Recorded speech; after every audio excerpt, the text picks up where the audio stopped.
Hi hello. ఎప్పుడూ ఒకేలా కాకుండా కొంచెం డిఫరెంట్గా ట్రై చేద్దామని ఎగ్ కర్రీ యూట్యూబ్లో చూస్ చేశానండి. టేస్ట్ అయితే చాలా బాగుంది. దానికి కావాల్సిన ఇంగ్రీడియంట్స్లో చింతపండు మెయిన్ అండి. చింతపండుని వాష్ చేసుకుని కొంచెం చిక్కగా జ్యూస్ చేసుకుని పక్కన పెట్టుకోండి. దానికి ఇంకా బేబీ ఆనియన్స్, ఒక వెల్లుల్లిపాయి, కరివేపాకు, 2 ఎగ్స్ అండి. నేను పచ్చిమిర్చి తీసుకోలేదండి ఇందులోని. స్టవ్ మీద ప్యాన్ పెట్టుకొని ప్యాన్ వేడాక ఆయిల్ వేసుకొని అందులో కొంచెం పసుపు వేసుకొని ఎగ్స్ని రోస్ట్ చేసుకోవాలండి. మరీ ఎక్కువగా రోస్ట్ కాకుండా కొంచెం లైట్గా రోస్ట్ చేసుకోండి. అలా రోస్ట్ అయిన ఎగ్స్ని ఒక ప్లేట్లోకి తీసేసుకున్న తర్వాత కొంచెం ఆయిల్ వేసుకోవాలండి. అందులోకి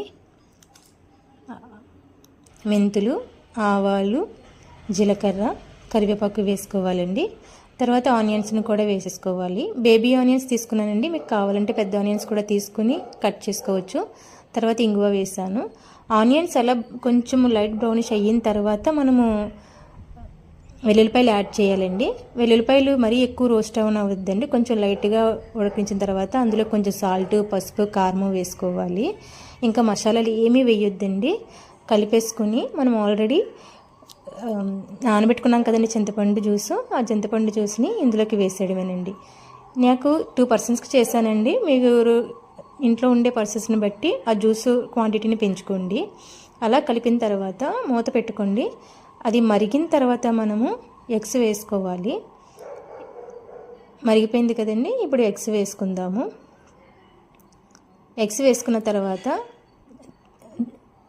జ్యూస్ అంతా కూడా చాలా పలచగా ఉంది కదా, అది కొంచెం చిక్కబడాలండి. చిక్కబడేంత వరకు కూడా స్టవ్ మీదే ఉంచాలి. తర్వాత ఆ జ్యూస్ కూడా ఎగ్ లోపలికి వెళ్ళి మంచి టేస్ట్ వస్తుందన్నమాట. సో ఫైనల్గా అయితే కొంచెం చిక్కబడింది కదా. మీకు ఆప్షనల్ అండి, ఇది వేసుకోవాలనుకుంటే కొత్తిమీర కూడా వేసుకొని స్టవ్ ఆఫ్ చేసుకోవచ్చు, లేదంటే ఇగ్నోర్ చేయొచ్చు. సో ఫైనల్గా అయితే కర్రీ అయిపోయింది. వెంటనే సర్వ్ చేసుకోకుండా ఒక 15 మినిట్స్ పక్కన పెట్టి ఉంచండి. తర్వాత సర్వ్ చేసుకుని టేస్ట్ అయితే చాలా బాగుంటుంది.